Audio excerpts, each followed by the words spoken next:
Bonjour, c'est Amandine et bienvenue dans ton podcast Écriture Méditation pour transformer tes émotions en opportunités, en sens et en pouvoir, en leadership. Et aujourd'hui, nous allons parler de la peur et oui, je sais, la peur, c'est un tabou dans notre société. On n'est pas supposé ressentir, ni encore moins exprimer nos peurs. Et pourtant, la réalité, c'est que ça nous arrive quand même assez souvent même de se sentir anxieux, inquiet, incertain, timide, apeuré, insécure et même complètement en panique parfois. Ok, moi ça m'arrive très souvent depuis l'enfance. J'ai énormément réprimé ça.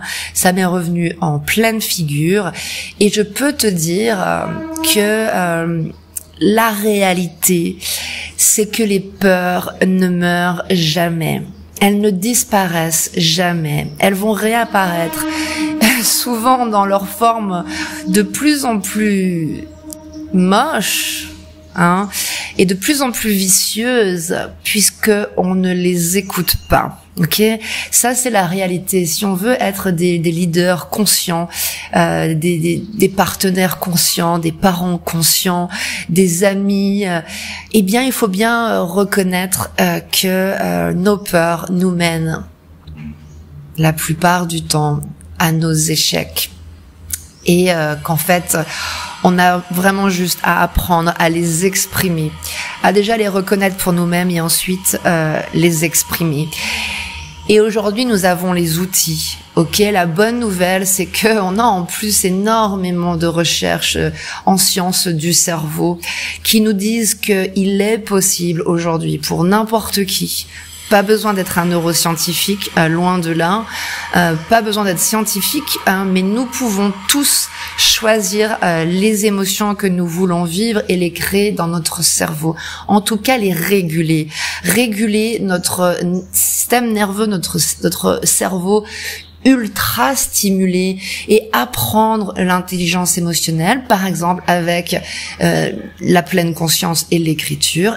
Même si nous avons un passé difficile, c'est mon cas, même si on a une enfance où ça a été réprimé, toutes ces émotions, qu'on n'a pas su quoi en faire, sache que même si ça fait des dizaines d'années que tu es empêtré dans tes émotions, moi ça m'est arrivé pendant 30 ans, sache que c'est possible. C'est pas parce qu'on a eu des traumas longs que l'intelligence émotionnelle est longue à apprendre. C'est pas vrai du tout. Il suffit juste d'entraîner ce muscle dès maintenant. Et c'est ce que nous allons faire ensemble aujourd'hui. Je suis ravie de te partager ma passion pour devenir émotionnellement intelligent, notamment avec cette émotion de peur et d'anxiété qui est encore tabou, un petit peu moins depuis le Covid, c'est certain, mais on a encore beaucoup à pratiquer. Alors nous allons commencer tout de suite, ok, cette introspection, ce voyage intérieur, cette exploration intérieure à la découverte des messages réels de tes peurs pour pouvoir aller de l'avant et les utiliser comme un pouvoir et non pas comme un boulet. Alors, je t'invite tout simplement, dans un premier temps, à te créer ta bulle de sécurité intérieure, à installer la sécurité, la créativité dans ton corps maintenant, à ralentir ton cerveau très très très actif, à ancrer tes pieds au sol pour te sentir encore plus en sécurité. Ouvre ta posture pour te sentir en pleine confiance et connecte ta tête avec ta créativité. Amplifie ta respiration à ton propre rythme. Ok.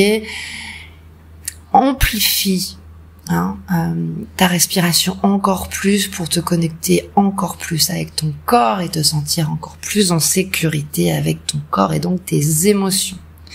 Descends encore plus bas, connecte-toi avec comment ton corps se sent maintenant, à quoi ressemble ton monde intérieur maintenant, et qu'est-ce que te disent tes émotions là maintenant.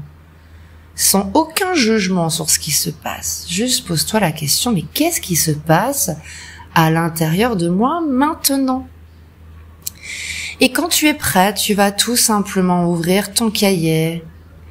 Et avant que je te guide dans les messages de tes peurs et de ton anxiété, juste pendant quelques secondes là maintenant, prends ton stylo et entraîne-toi à entraîner ce muscle, de l'intelligence émotionnelle et de poser des mots comme ça sur ces peurs et ces anxiétés qui t'envahissent parfois, demande juste à ton intuition, ne réfléchis pas. Pose simplement quelques mots sur ces peurs et ces anxiétés qui ne sont pas reconnues par la société, mais qui sont bel et bien là.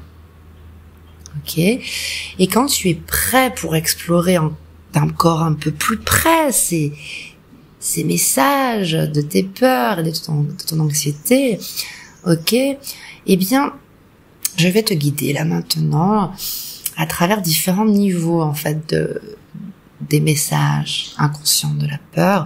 Et la première chose que je voudrais échanger avec toi, mais c'est quoi en fait la peur? C'est très important de le savoir pour pouvoir le changer.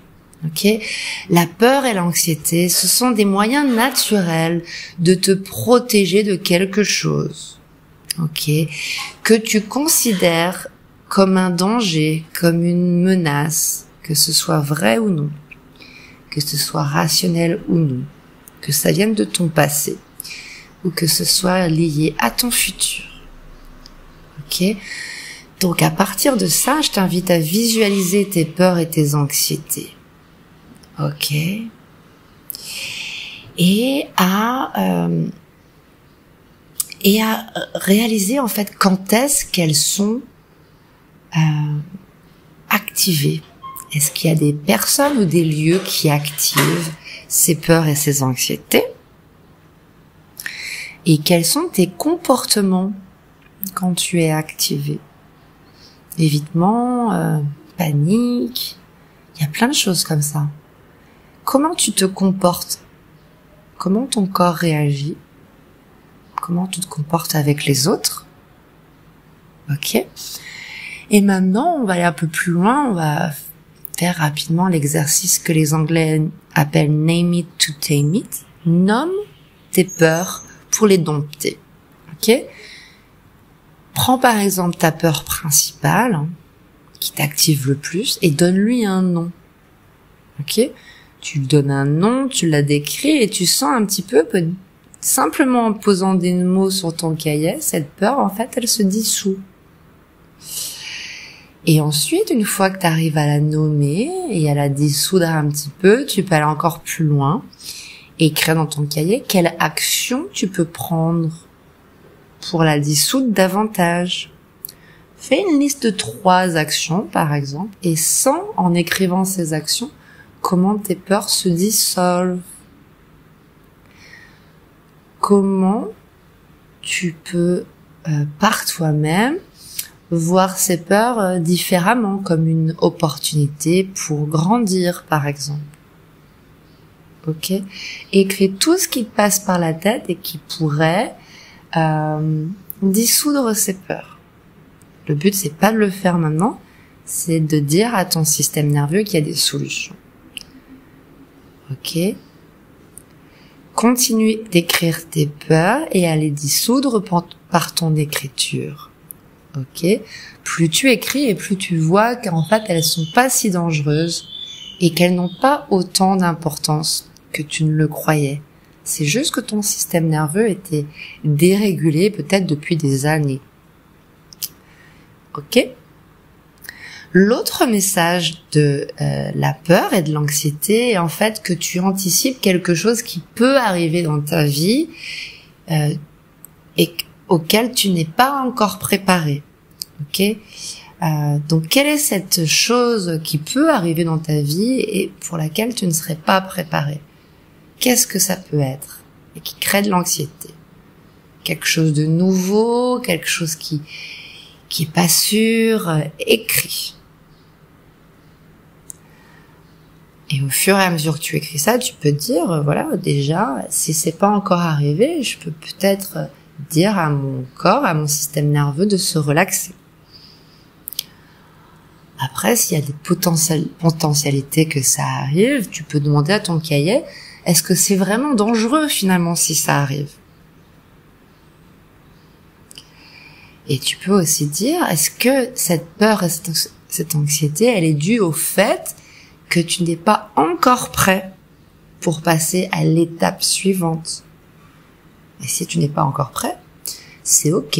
Tu peux dire, voilà, moi, mon besoin, ça serait de faire ça peut-être dans 1 mois. Voilà, note tes besoins pour diminuer ta peur et ton anxiété, ok? Et maintenant, on va aller encore un petit peu plus loin pour comprendre et relâcher ta peur et ton anxiété. Tu éprouves peut-être de l'anxiété parce que t'es pas sûr si les choses là, elles vont marcher. Ces choses qui te font peur, peut-être elles te font peur parce qu'elles peuvent ne pas marcher.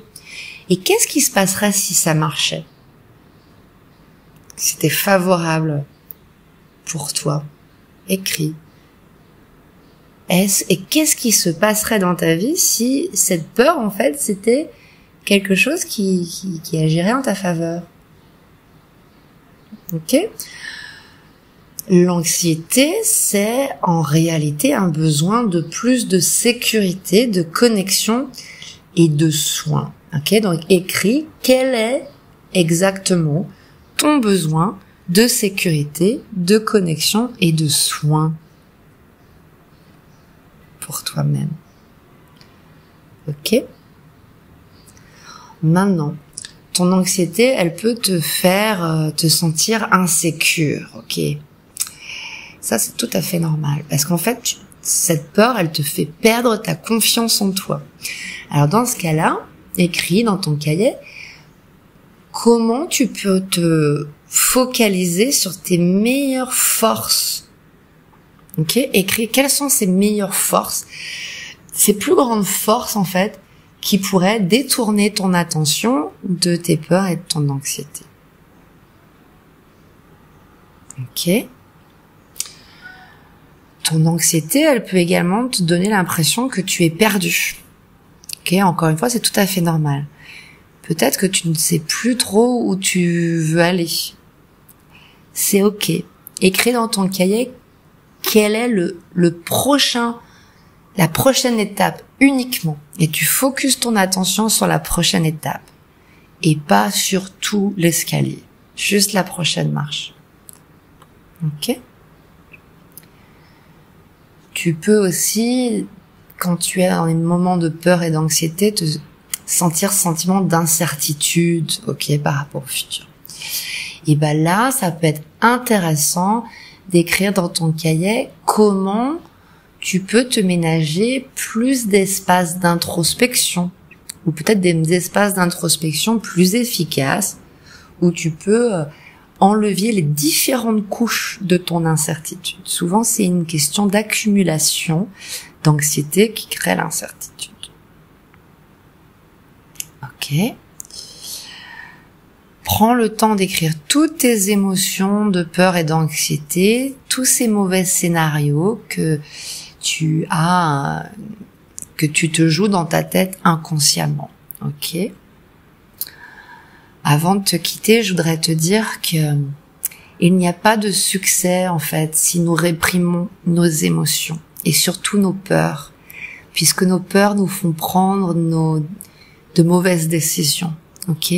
Donc, quand tu es dans cet état où tu as apprivoisé tes peurs, c'est le meilleur moment, là, maintenant, de prendre des décisions pour ce que tu veux voir émerger, pour réussir dans ta vie.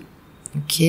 Donc, garde ton énergie haute, fais face à ton anxiété, à ta peur, écoute ces messages pour t'affirmer et affirmer ta confiance en toi. Rappelle-toi que sur la roue des émotions que je vais partager bientôt avec toi, la peur, c'est l'opposé de la colère. Ok, tu peux également les expérimenter ensemble. Ok, souvent la peur cache une colère et la colère cache une peur. Donc n'hésite pas à écouter mon podcast sur la colère et à regarder mes 2 vidéos sur la colère et la peur. C'est intéressant de les travailler ensemble parce que les 2 se résolvent avec le temps et l'action, mais pas dans la réaction. Et les 2, autant la colère et la peur, s'empirent, explosent quand elles ne sont pas reconnues et exprimées. Ok, donc merci, bravo pour ton courage. Je te souhaite une excellente semaine et je te retrouve la semaine prochaine pour un prochain podcast pour transformer tes émotions en sens, en pouvoir et en passion. À très vite. Bye bye.